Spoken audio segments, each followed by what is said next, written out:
Hello, thank you all for coming. We're here with Fernando De Ana, who only came to listen to this special opportunity where he's going to be giving us an insight about this exhibition he made, his creative thought, his process, and how he built this concept behind Piel de aguja that, as he will explain, is really intimate and thought of. So he is from Talavera de la Reina, although he's based in Madrid at the moment, but he actually started in the Netherlands, his career as a graphic designer.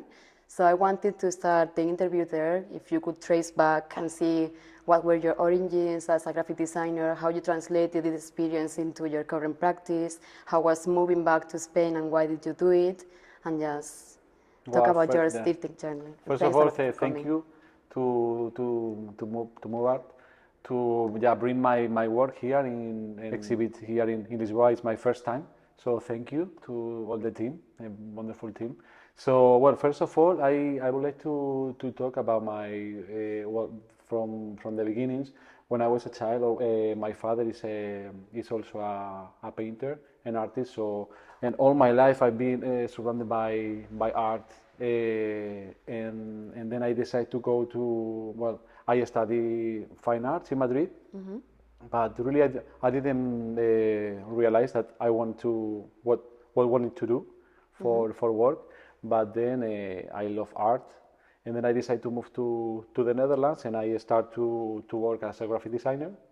And for very important companies like Gucci, Disney, no? Yeah, because this country they are really professional in business, and I have I could work for several projects around the world, and I work as companies as Gucci, Walt Disney, Nike, MoMA, and then they give me a lot of professionality, but then I came back to Madrid for working in packaging, also in graphic design, but I wanted to try to do art.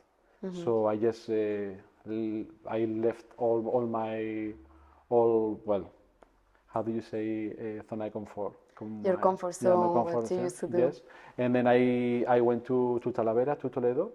That is really a small village. Everything is quiet and everything is slow. It's not like in Madrid. Madrid is too crowded, too busy. And then I start to create my career as an artist. Yeah, it's really interesting because your work has a lot of geometry-based elements which are really reminiscent of post-minimalism and also from this graphic design practice. So you think that you are interweaving all the experiences that you've learned from working in one place, moving to another. Yeah, I think for me the period in the Netherlands was like 11 years, and you can see in my work that is the graphic design is part of this kind of work that I've been doing until the moment with the graphic design. I use the computer, so for me it was really important this period in the Netherlands. You can see the minimalism, the geometric. But then maybe the translation to art from graphic design would be more about the concepts surrounding the artwork, what you wanted to say, no? Because the practice of a graphic designer, you need to be solving problems, you need to be finding solutions for others, but really when you do art practice, it's more you reflecting about and investigating about issues that are more personal, more intimate. Everything is, I think, is connected. But I think the difference between art, is a little bit complicated. But the art that you do, well, of course, with the graphic design, you always have to find a concept for a brand or something like that. But and when you make your artwork, you are free, so you don't have a client. So it's I think a really huge difference. So it makes you more free to create your. But I think this kind of work is really inspired by graphic designers, and so it's really important, the graphic design in my work. And what can you tell us about Piel de aguja, the whole concept behind? How did you delve into this idea of giving human carnality to such cold materials as fiberglass, metals, resins, the geometric shape, and this transition from the purely geometrical to the volume to express human discourse, to express all... For me, it was an idea. First of all, I was This idea was about the play when you are when you are a child, and then you play with a needle, and then you pass through your skin, and then you don't feel the pain, but you are like impressed. You are really impressed because I feel it's kind of you are playing like this kind of morbo. How do you say in English morbo?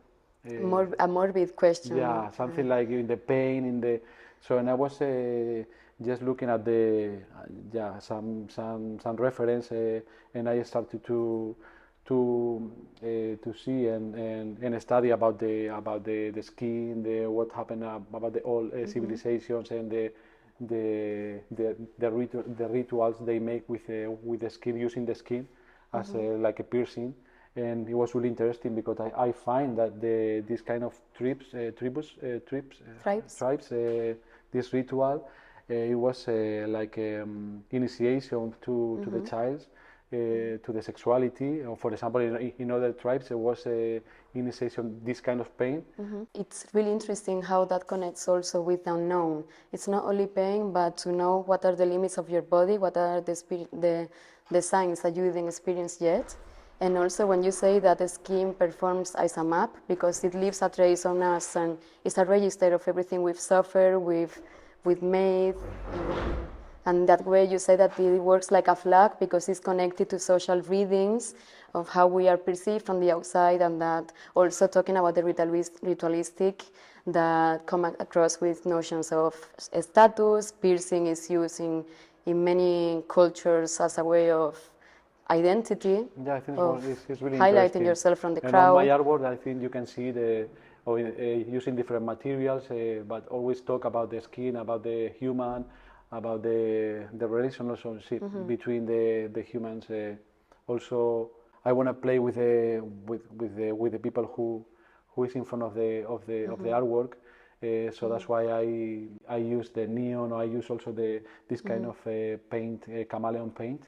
So, in the way he has the artwork to show the reality to the people who is watching my artwork. So it's like life, no? It's how they show another reality completely different in each other. I think that's also really interesting in your series of reflejos, Yeah, the because you're reflection is really, encapsulating this concept of the semantic idea of what reflejos mean, what it is to reflect, which is something of yourself and from the outside at the same time. It's also they have also I was working in other concept, Narciso, when the story about Narciso, there was a reflection in he reflect in the river, and then finally he decided to kill himself because it was not so perfect, and then he was like so. It's also like I talk also in this idea about the reflection about how the narcissism, and also I like the idea of the reflection and how the environment can also make different the artwork. So for me, it's also really important, not just one artwork, a static artwork, more dynamic. So you're considering always the position of the spectator too, in the space of surrounding. course. And also the light, and maybe the space for me is really important too. So talking about the materials, we are talking about how you managed to showcase the human flesh all made through cold materials, which are really complex to use. So could you talk about the technique? How did you come across these materials, the resin, the fiberglass? Yeah, I have to say always, because people when they say the artwork, they think that they were made by a machine, but it's not. So I have to do it for myself. And for example, this artwork, the sculpture of Piel de aguja, they are made by fiberglass. So, and it's a really complicated and really process, but it's like a sculpture. I have to lijar. How do you say in English? You need to scratch the Yeah, surface. scratch, and then it's a really process that is a material really you have to work with a lot of take care. So because you have to see how the temperature and also I used to work with resin with resina epoxy. It's also really complicated because I have to be. People also think that it's really like a mechanical, but it's really a craft. Really handcraft and really slow pace. Slow, and then I have to be like 10 hours with every layer, and so it's a really complicated. You have to be with the mask. Well, and people who know me, because I'm really chaotic. Chaotic guy, so always think, but this artwork is it looks like you are really precise, but it's completely different. So for me, this also this kind of work and the be too precise. So it make like for me it's like more like a therapy, like a meditation for me. So it's because, for example, the resins, if the people know how is the material, so you have to be really take care. So 10 hours, and it depends the temperature, and also you have to be careful with the hairs. If some hair fell, then put in the so or maybe a drop of water. So you have to be really careful, because otherwise you can damage the artwork. So. And how is your exploration process when you think about one concept? How do you translate it into the material, or it happens the other way? You play around with materials and then the concept emerges. I think I play first with the material, and I have an idea, but not too clear an idea really, and then I start to I have to see first on my mind the result. But then until then it's a process of inspiration, and for me it's really important also see another artist what they are doing, or maybe for me the inspiration some lights or some graphic designer or some fashion designer or makeup designer artist. So and then when I have some clear idea, and I use the computer to have clear the piece more or less, to have because so it's really first a sketch, and then computer, and then to do or to make the artwork, the final artwork. But it takes you like many months to complete one project, or you? It takes a long just thinking, and then they put them on my mind and see on my mind, and then because people say, Fernando, you have to show me something. I say, no, wait, I have to think first.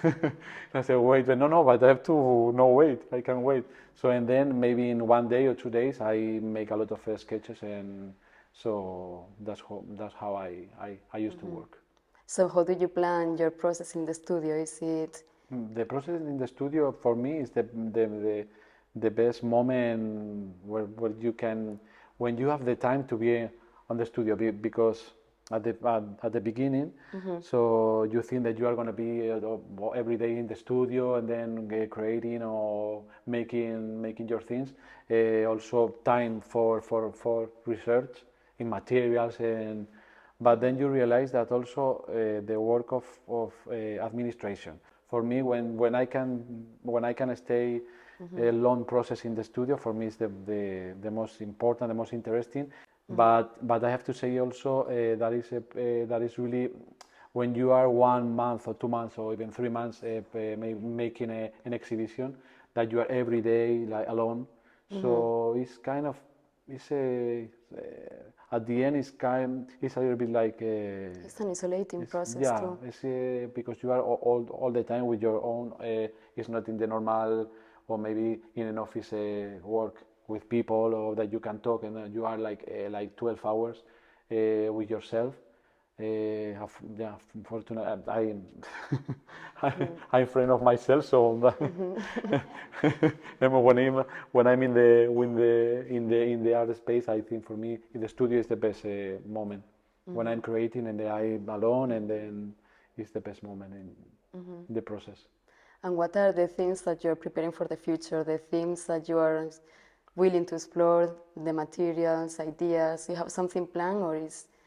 Yes, I always have planned with new materials and create more, and I have a lot of ideas.